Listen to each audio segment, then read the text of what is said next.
So let us start. If R is any force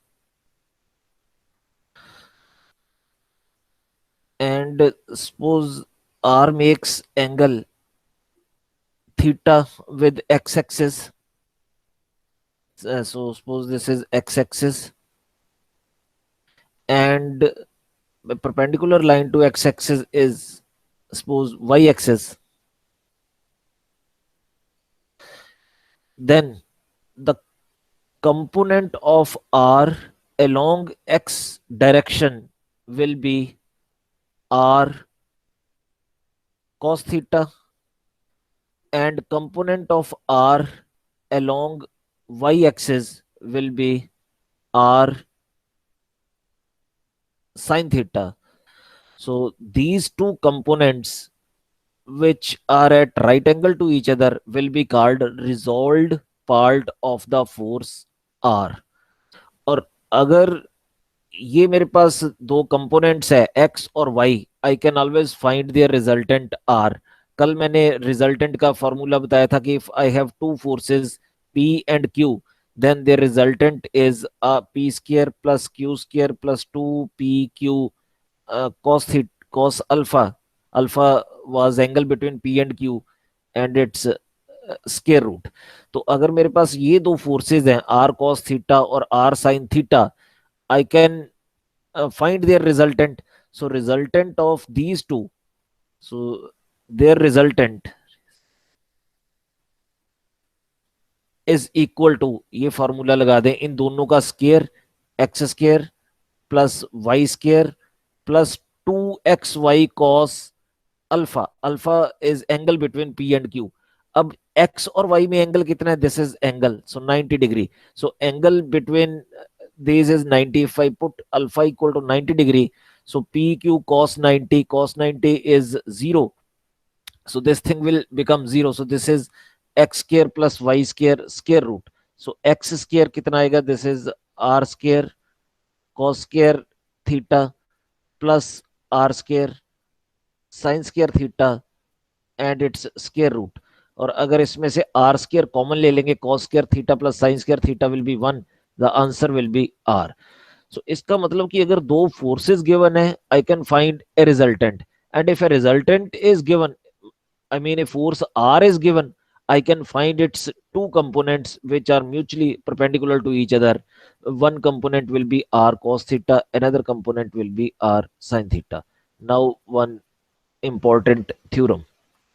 If at any point O we have a number of forces, say P1, P2,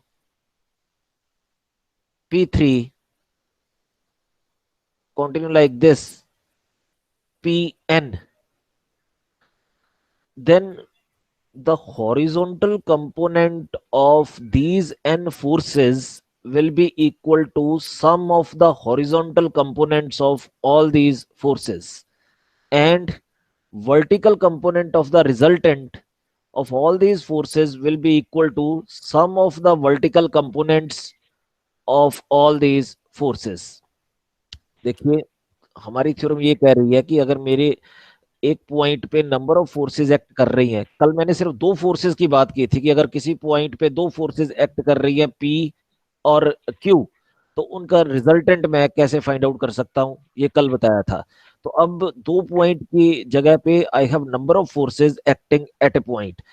तो जो भी इसका resultant है, इन सारी forces का जो net effect है वो ओ पॉइंट पे एक्ट करेगा. मान लीजिए वो ये है net effect R which is acting at point O, and suppose this R makes angle theta with x-axis and 90 minus theta with y-axis. तो हमारी थ्योरम कहती है कि जो रिजल्टेंट है, इस रिजल्टेंट का horizontal component that is R cos theta will be equal to sum of the horizontal component of all these forces. कि अब अगर मैं यहाँ पे एक x एक्सिस बना लूं और उसके परपेंडिकुलर एक y एक्सिस लिख दूं, तो ये एंगल्स किसी तरह से कंप्यूट कर दूं कि angle of P1 with x axis is suppose alpha one, angle of P2 with x axis is alpha 2, angle of P3 with x axis is alpha 3, then theorem says the horizontal component of the resultant is equal to P1 cos alpha 1 plus P2 cos alpha 2, so on up to Pn cos alpha n, and vertical component of the resultant r sin theta will be equal to P1 sin alpha 1 plus P2 sin alpha 2 plus Pn sin alpha N.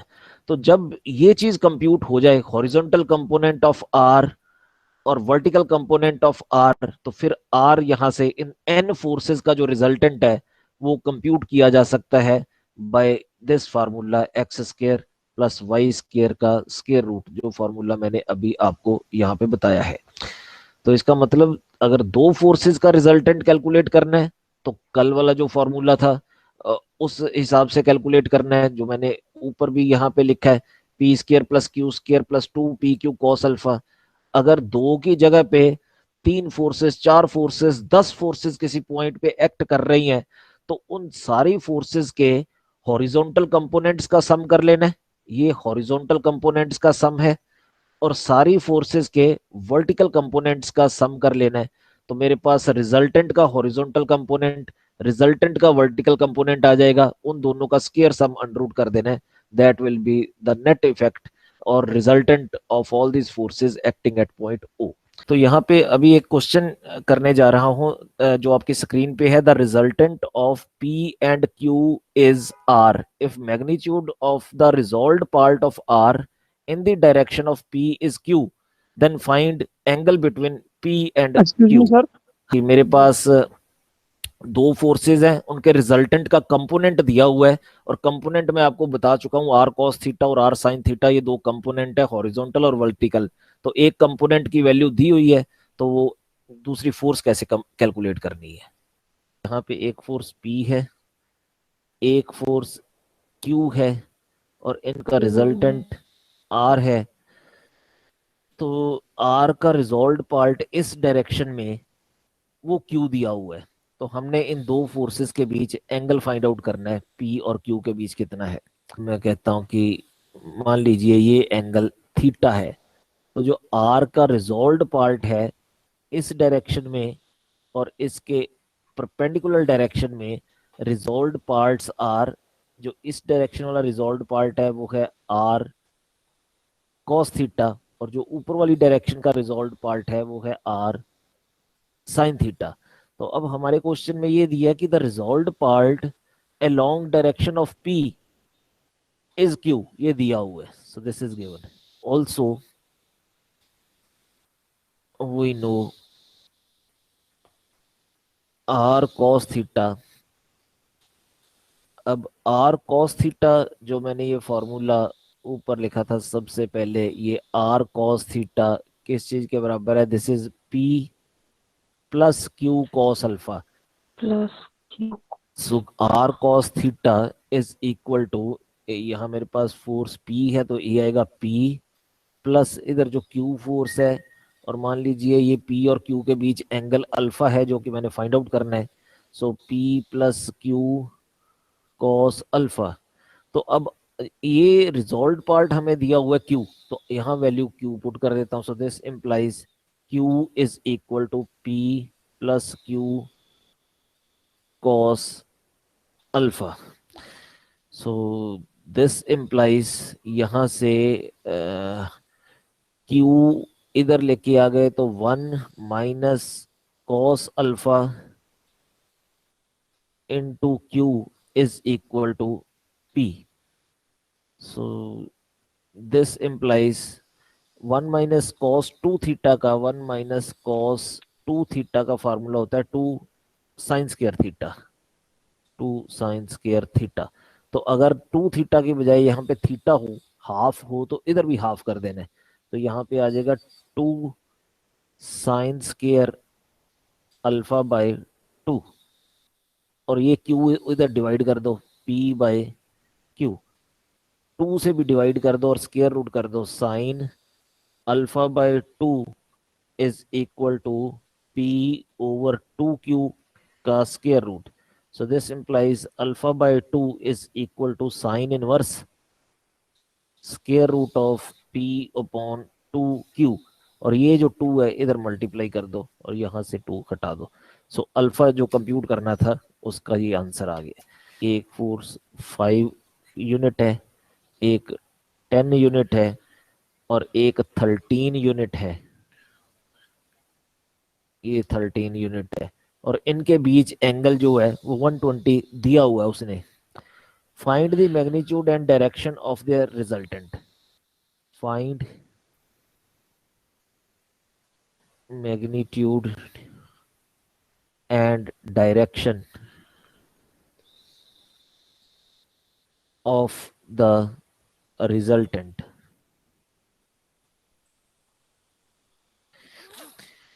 अब जब दो forces होती थी तब तो हमें पता कि रिजल्टेंट ऑफ पैरेललोग्राम का डायगोनल है.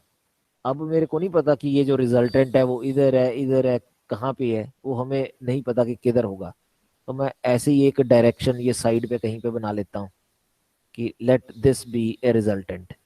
पर इसकी डायरेक्शन कैलकुलेट करने के लिए मेरे पास कोई कोऑर्डिनेट सिस्टम होना चाहिए जिसमें एक्स एक्सिस वाई एक्सिस लिखा हो, तो तभी डायरेक्शन पता कर सकते हैं. तो अगर कोई कोऑर्डिनेट एक्सिस ही ना हो तो फिर डायरेक्शन विद रिस्पेक्ट टू किसके मेजर करेंगे. तो इसलिए मैं यहाँ पे एक कोऑर्डिनेट एक्सिस भी लगा लेता हूँ कि इधर मान लेते हैं ये एक्स डायरेक्शन है और इधर ये मान लिया वाई डायरेक्शन है और आर ने थीटा एंगल बनाया है एक्स एक्सिस के साथ. तो मैंने एक आर का मैग्नीट्यूड कैलकुलेट करना है और एक ये कैलकुलेट करना है कि ये एंगल थीटा कितना है. तो ये कोऑर्डिनेट एक्सिस जो है इसके पैरेलल पैरेलल यहाँ पे भी कोऑर्डिनेट एक्सिस बना दो कि इधर पी के ऊपर रख दो x axis. So this is x axis और यहाँ इसके परपेंडिकुलर डायरेक्शन में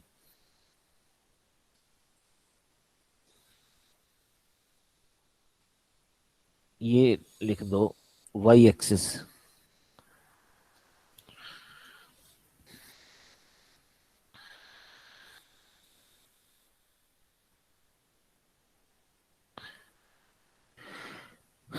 अच्छा, तो अब इसी तरह मैं पहले इस 5 का, 10 का और 13 का, इन सब का एंगल देखता हूँ एक्स एक्सिस के साथ कितना है.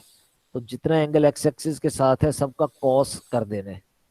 5 कॉस, अब इसका एंगल एक्स एक्सिस के साथ कितना है, 0 डिग्री है क्योंकि वो तो एक्स एक्सिस के ऊपर ही है. प्लस 10 कॉस, ये एंगल हमें दिया हुआ है 120 डिग्री. तो 5 कॉस 120 डिग्री प्लस 13 कॉस, अब इसका एंगल ये वाला, अब 120 यहां तक क्या, 120 आगे तो ये 240 हो गया. तो मेरे पास आएगा 5 कॉस 0. 5 कॉस 0 1 होता है तो 5 आ गया. अब कॉस 120 डिग्री, तो कॉस 120 का मतलब ये है, इसको हम लिख सकते हैं cos 90 plus 30. Cos 90 plus theta होता है minus sine theta. So minus sine 30 degree, sine 30 1/2. सो यहाँ पे आएगा माइनस 1/2 इंटू 10. और इधर आएगा कॉस 240. कॉस 240 को लिख सकते हैं माइनस 1/2 13. पता चल गया जी. तो इसको कंप्यूट कर लें तो ये दोनों तो कट गए आपस में और ये यहाँ पे आएगा -13/2. अगर √3/2 इसमें से कॉमन ले लें तो 13 माइनस 10 माइनस 13 -3 एंड √3/2. तो अब ये मेरे पास आर कॉस थीटा और आर साइन थीटा की वैल्यू कैलकुलेट हो गई. तो मैंने डायरेक्शन कैलकुलेट करनी है तो इसका मतलब डिवाइड कर देता हूँ इसका. tan theta is equal to -3 √3 by 2 divided by this, तो मतलब उसका रेसिप्रोकल कर दो, -2/13। तो ये 2 इससे कट गया, माइनस भी कट गया, साइन तो मेरे पास 3√3/13, ये चीज कैलकुलेट हो जाएगा इसका एंगल। और अब आर का मैग्नीट्यूड कैलकुलेट करना है, तो इन दोनों को स्केयर और ऐड कर दो, ए बी सी। अब कहता है if forces of magnitude P Q R act at a point parallel to sides B C C A B. So B C के पैरेलल एक फोर्स एक्ट कर रही है किसी पॉइंट पे, ये पी फोर्स बी सी के पैरेलल, और सिमिलरली सी ए के पैरेलल क्यू फोर्स एक्ट कर रही है, ये लाइन है सी ए। तो इसके पैरेलल मैं ड्रा कर देता हूं ये लाइन, इधर क्यू फोर्स एक्ट कर रही है, और ए बी के पैरेलल आर फोर्स एक्ट कर रही है। So this is A B, इसके पैरेलल लाइन ये ड्रा कर देते हैं, ए बी के पैरेलल आर फोर्स एक्ट कर रही है, पी क्यू आर, जो तीनों फोर्सेस है वो एक पॉइंट से पास हो रही है, ये दिया हुआ सारा कुछ। Prove that magnitude of the resultant is this.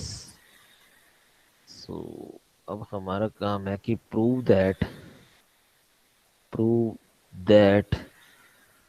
Resultant of P Q R is P square plus Q square plus R square, P square plus Q square plus R square -2 QAR 2 QR cos A 2 PR cos B 2 PR cos B -2 PQ cos C -2 PQ cos C, ये हमने prove करना है।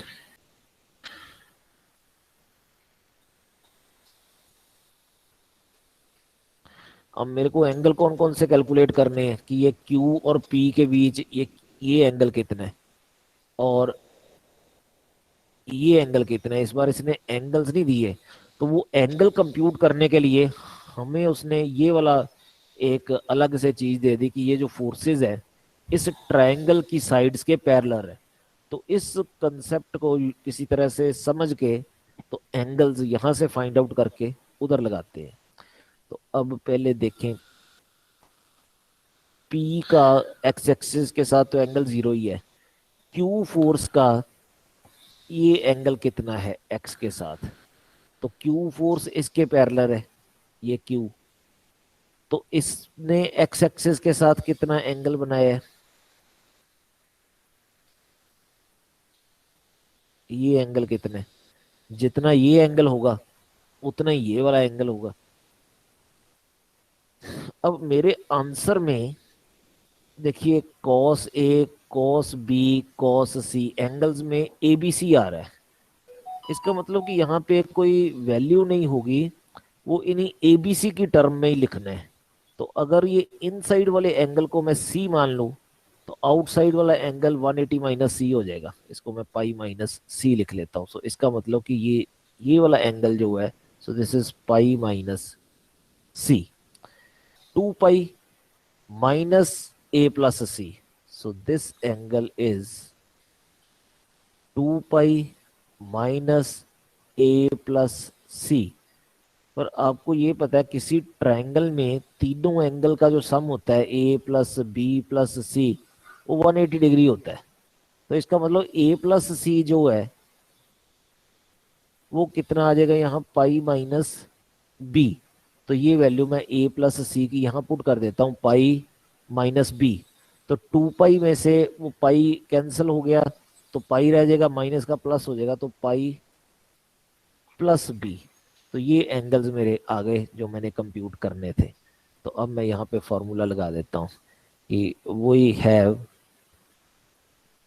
S cos theta is equal to P cos 0 plus Q cos pi minus C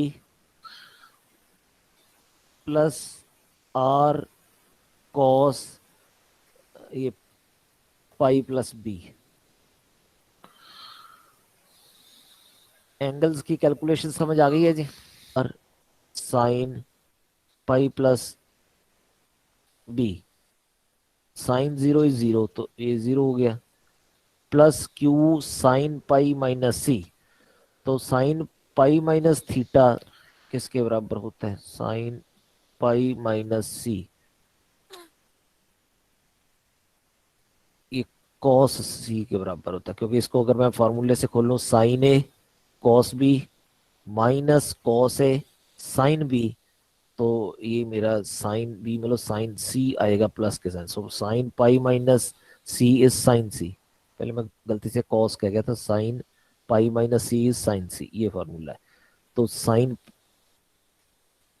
pi plus B या सी या theta वो किसके बराबर होएगा, उस पर भी फॉर्मूला लगा दो, sign A cos B plus cos A sine B, तो यहाँ पे माइनस साइन बी ही आएगा। तो ये वैल्यूज मैं यहाँ पुट कर देता हूँ, तो क्यू साइन सी और यहाँ पे माइनस आर साइन बी, ये चीज आ गई। अब मेरे को चाहिए रिजल्टेंट की वैल्यू ये कैलकुलेट करनी है, तो दोनों को स्क्वायर और ऐड कर देते हैं तो वहां से आंसर आ जाएगा। So S square is equal to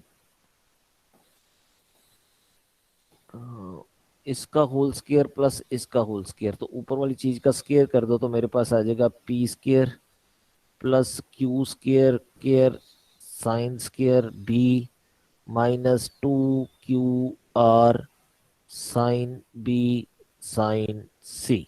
so this thing is equal to, अब कोई टर्म यहाँ पे कट रही है जी कि नहीं कट रही, ये एक चीज तो हो रही है, क्यू स्क्वायर इसमें से और इसमें से अगर कॉमन आ जाए तो cos square C plus sine square C one हो जाएगा, कॉमन ले लिया तो यहाँ पे मेरे पास आएगा cos C cos B minus sign सी साइन बी, तो ये फॉर्मूला मेरे पास बन रहा है कॉस बी प्लस सी का, बी प्लस सी,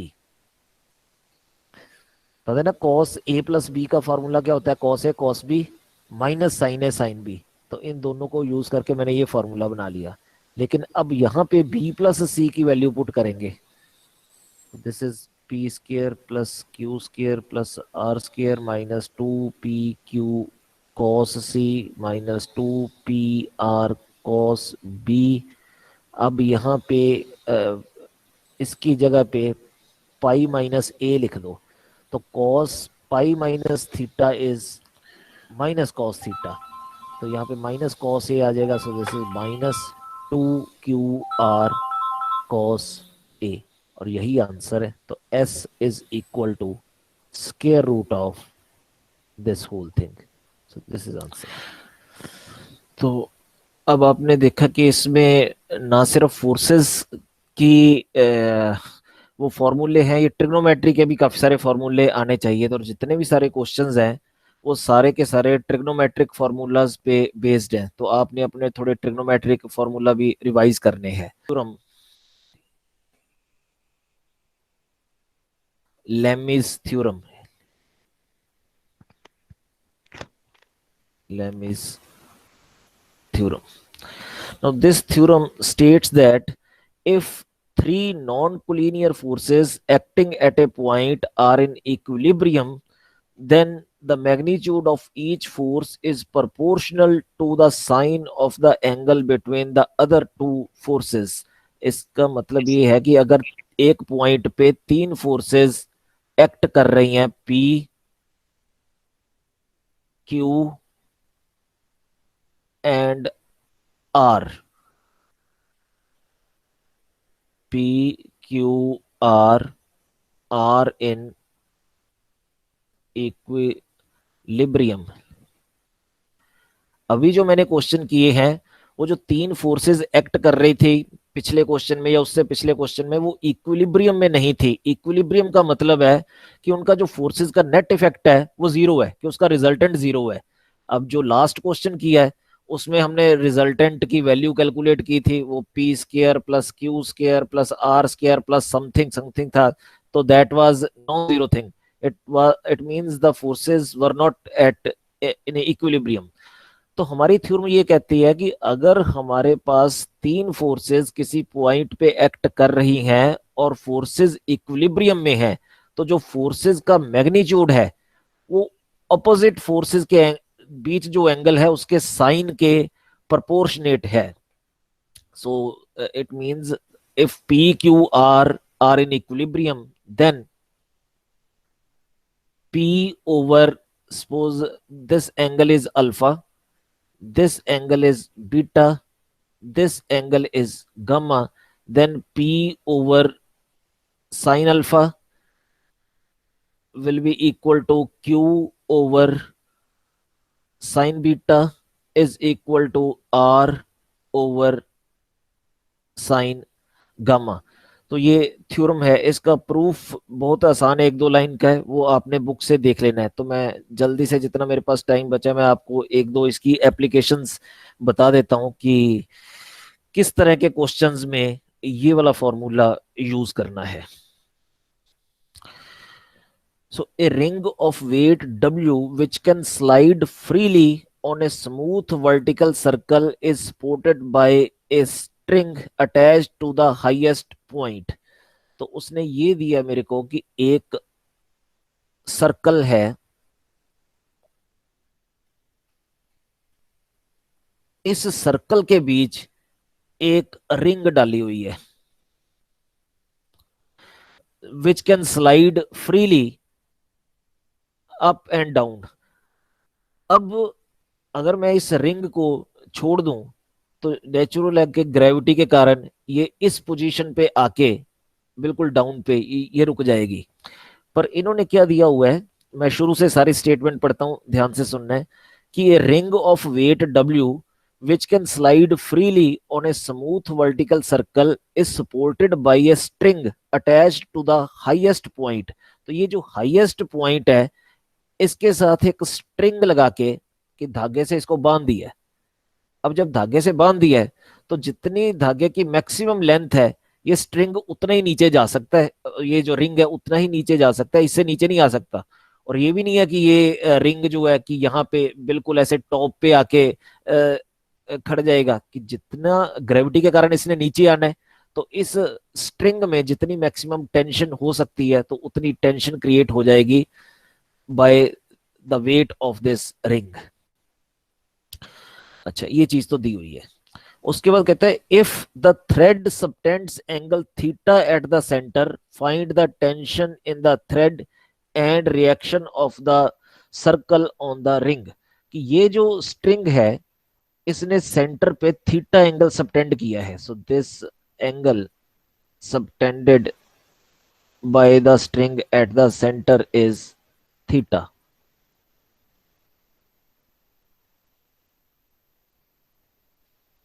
तो हमारा जो क्वेश्चन है जो फाइंड आउट करना है वो ये है, फाइंड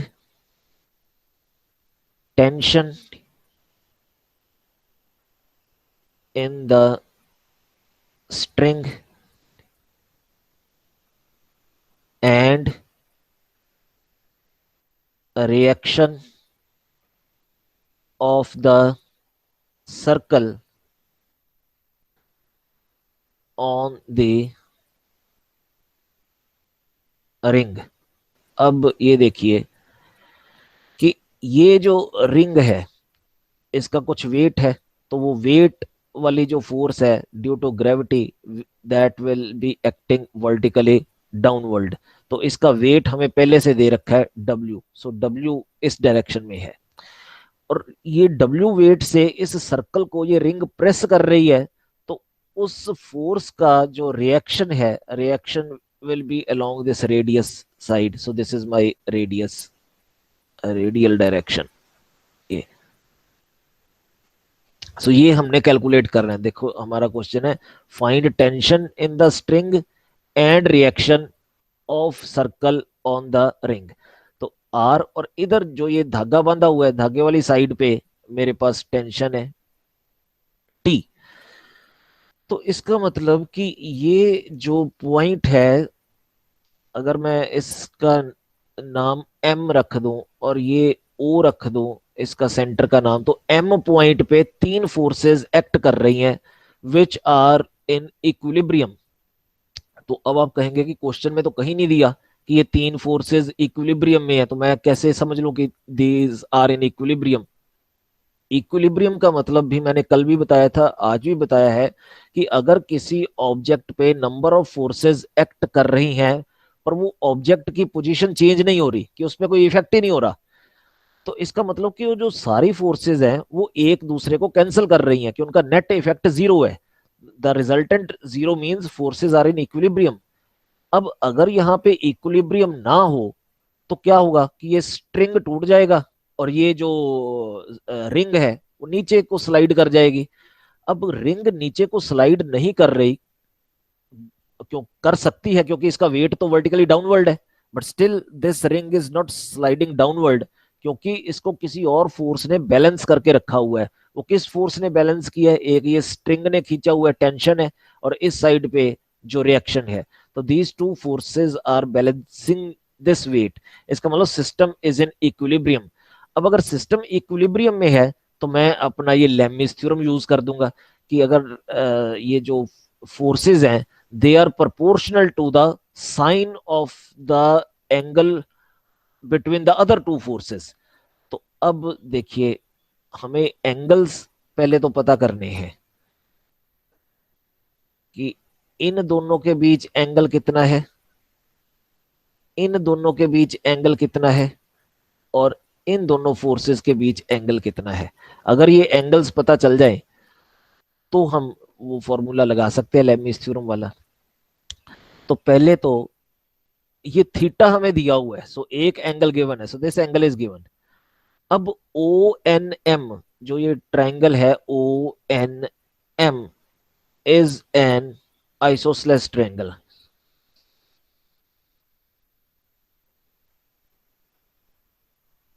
ये आइसोसेलेस ट्रायंगल क्यों है कि जो ये दो साइड्स, तो इसकी रेडियस ऑफ सर्कल है, तो रेडियस तो बराबर होते हैं, तो दो साइड्स अगर बराबर हैं तो इसका मतलब आइसोसेलेस ट्रायंगल है। तो आइसोसेलेस ट्रायंगल है तो इसका मतलब कि ये इसके दो एंगल्स भी इक्वल होंगे। तो ये एंगल कितने है, इसका वैल्यू कैलकुलेट करें।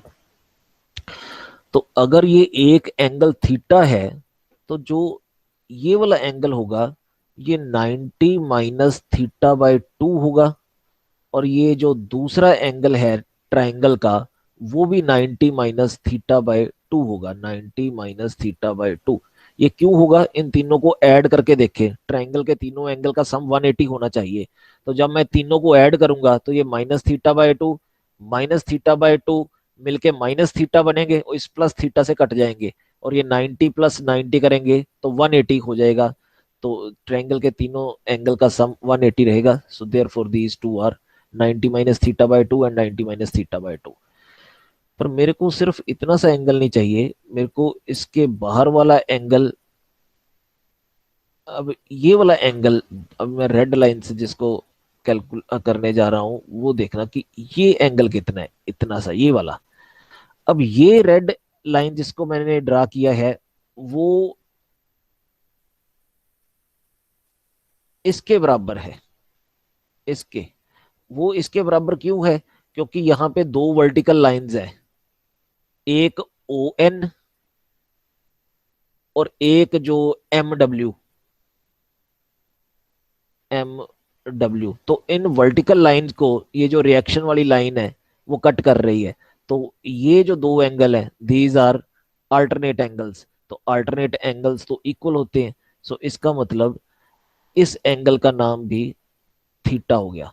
अब ये ट्रायंगल के अंदर वाला जो एंगल था वो हमने लिखा था 90 minus theta by to. Triangle के ये बाहर वाला जो एंगल है वो है थीटा। इसका मतलब मैंने ये दो फोर्सेस के बीच एंगल तो पता कर लिया। So angle between T and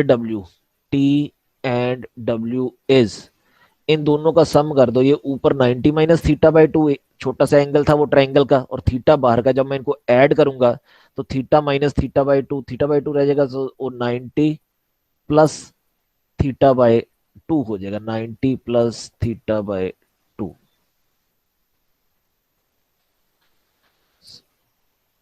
90 plus theta by two. अच्छा, अब मैं ये angle between N and R लिखता हूं।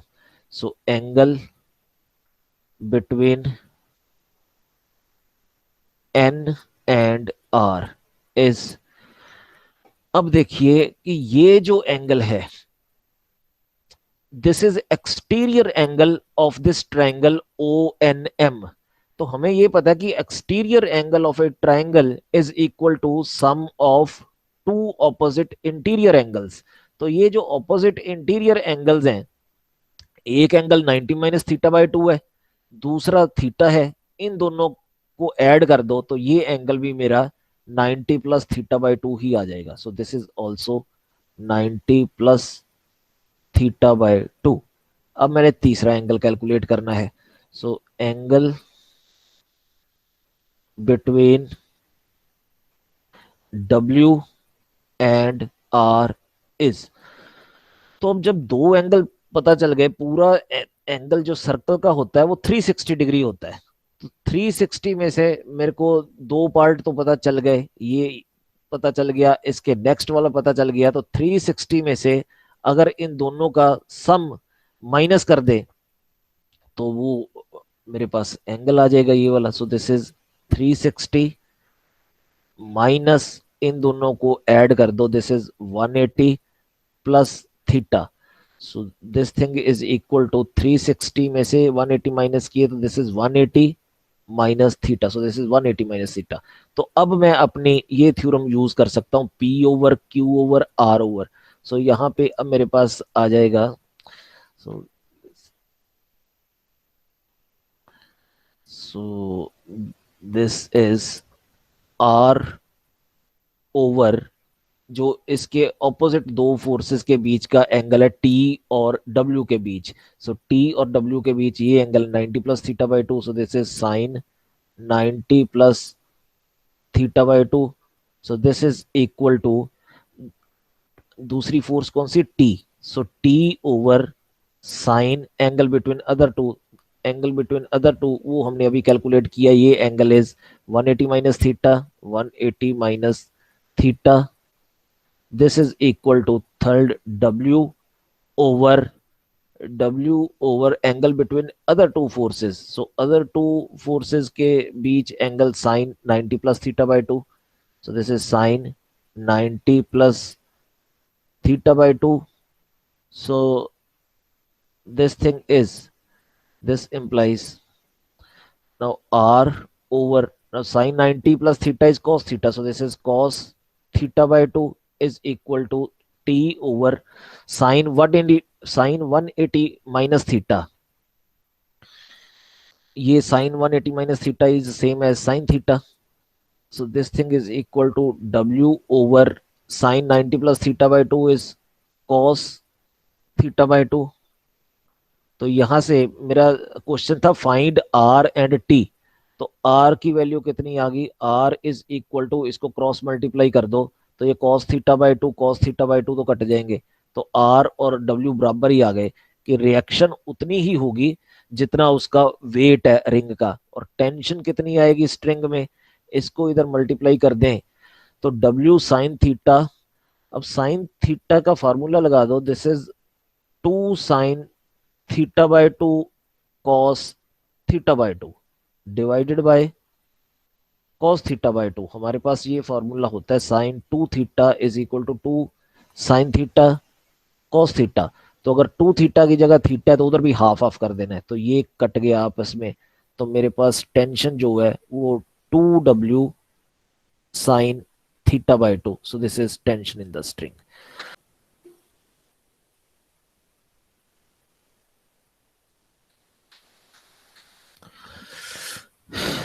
देखिए, in this question we are given that forces act through angular points of a triangle perpendicular to the opposite sides. So एक triangle दी हुई है, यहाँ पे एक ट्रायंगल बना लेते हैं.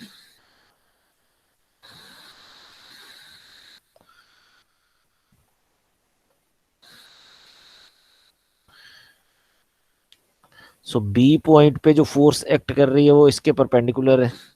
सो suppose this is 90 degree. A पे जो फोर्स एक्ट कर रही है वो ऑपोजिट साइड के परपेंडिकुलर है. And this is C, sorry. और इस सी पॉइंट पे जो फोर्स एक्ट कर रही है this is perpendicular to A B. तो वो इधर परपेंडिकुलर एक्ट कर रही है. और उनका मैग्नीट्यूड भी दिया हुआ है. Whose magnitude are proportional to the cosines of the opposite angles. तो इस साइड का जो ऑपोजिट एंगल है वो बी है, तो कॉस बी के परपेंडिकुलर है ये वाली जो फोर्स है. कोर्स कॉस बी के प्रोपोर्शनेट है. तो इसको हम जो कॉस बी के प्रोपोर्शनेट है तो फोर्स का नाम रख देंगे के कॉस बी.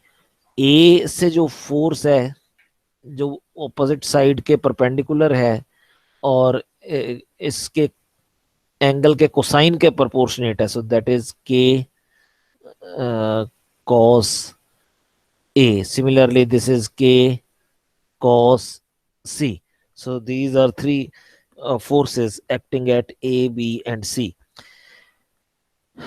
क्वेश्चन है कि show that the magnitude of the resultant is proportional to this number. तो इन तीन फोर्सेस का हमने रिजल्टेंट फाइंड आउट करना है. तो सबसे पहले क्या करें कि एक पॉइंट इस ट्रायंगल से बाहर ले लें और जो ये तीन फोर्सेस हैं इनके पैरेलल पैरेलल इस पॉइंट में से तीन लाइंस ड्रा कर दें. जो बी है उसके पैरेलल इधर एक फोर्स ड्रा कर दो. सो दिस इज के कॉस बी. ए जो है वर्टिकली डाउनवर्ड है तो यहाँ ये फोर्स है मेरे पास के कॉस ए. और सी पॉइंट से इस डायरेक्शन में फोर्स है. सो दिस इज के कॉस सी. तो अब इनका रिजल्टेंट फाइंड आउट करना है. मान लीजिए ये रिजल्टेंट है और रिजल्टेंट ने सपोज ये एक्स एक्सिस है और ये वाई एक्सिस है. एक्स एक्सिस के साथ थीटा एंगल बनाया है. तो मेरे पास थ्योरम है कि रिजल्टेंट का जो हॉरिजॉन्टल कंपोनेंट है इस डायरेक्शन में that is R cos theta वो इन फोर्सेस के हॉरिजॉन्टल कंपोनेंट के सम के बराबर है. और similarly vertical component R sine theta of this resultant. So इसका रिजल्टेंट का वर्टिकल कंपोनेंट इधर है R sine theta. So this is sum of the vertical components of these forces. तो वो कंप्यूट करना है हमने. तो मैं पहले एक एक्स एक्सिस और वाई एक्सिस यहाँ पे लगा लेता हूँ, फिर उसके हिसाब से ये कंप्यूट करेंगे. तो मान लीजिए ये एक्स एक्सिस है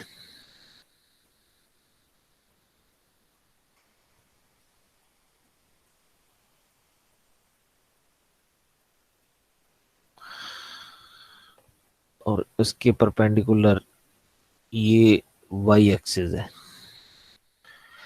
तो अब ये एंगल्स कैलकुलेट करने हैं पहले तो कि ये जो तीन फोर्सेस हैं 1 2 3 इनका एक्स एक्सिस के साथ एंगल कितना है.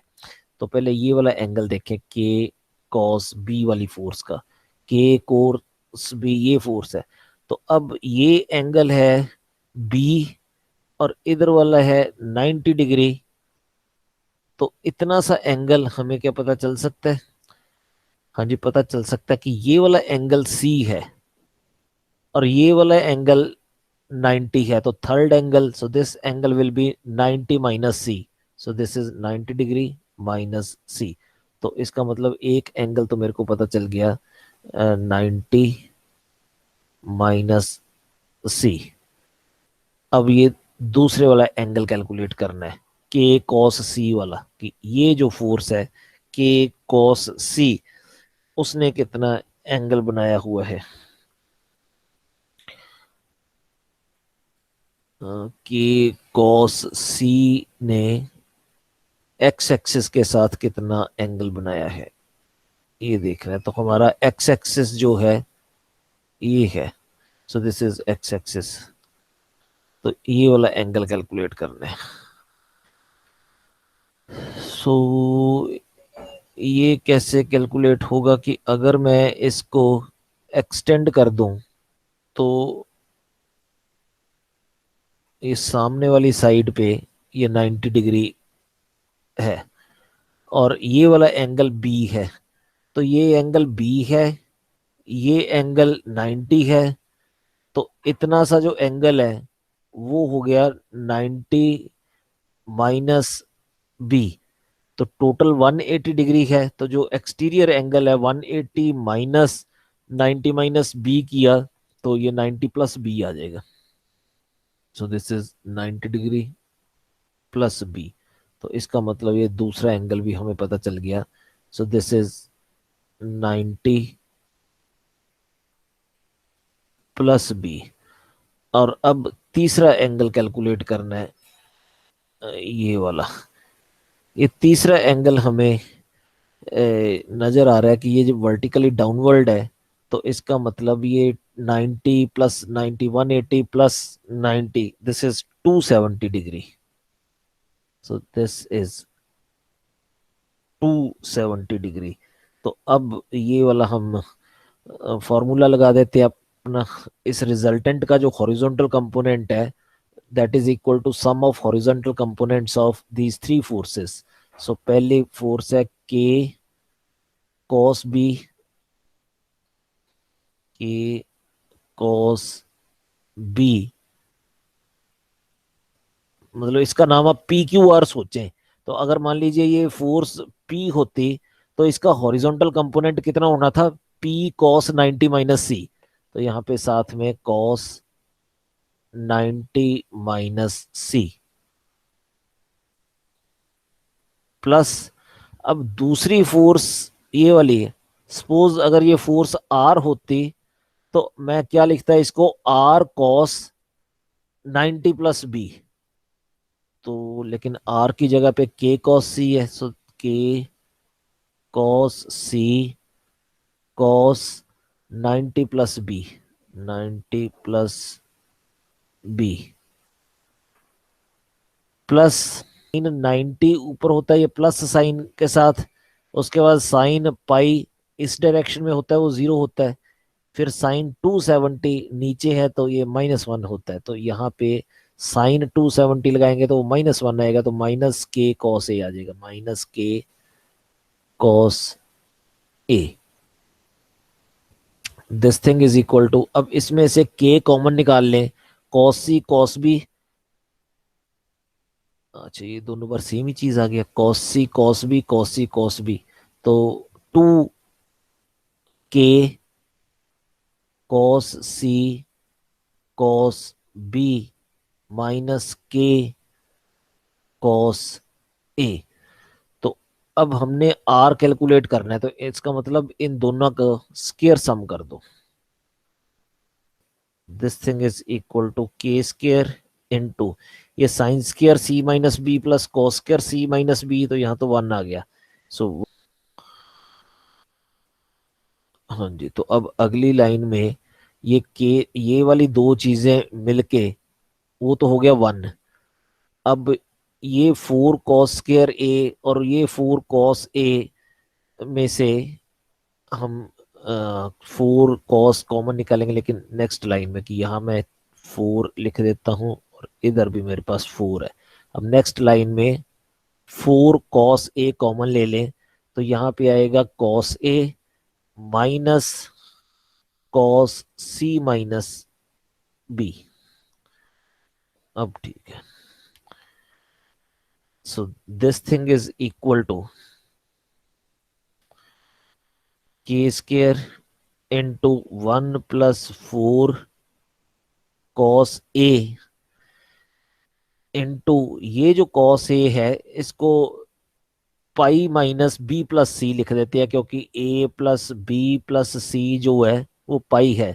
तो ए की वैल्यू पुट कर दो यहाँ पे। सो कॉस पाई माइनस ए की वैल्यू आएगी minus B minus C, that is B plus C minus cos C minus B.